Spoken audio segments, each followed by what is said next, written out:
How to fix keeps updating on Moto G77.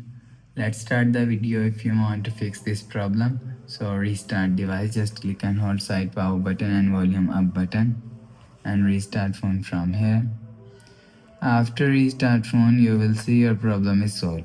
But if it not solved, go to app library, scroll down and click on settings app and search software update.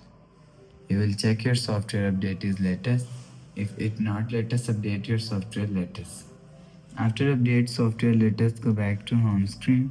You will see your problem is solved. But if it's still not solved, again click on settings app, scroll down and click on system and click on reset option and reset all settings. After click on reset all settings, you will see your problem is solved.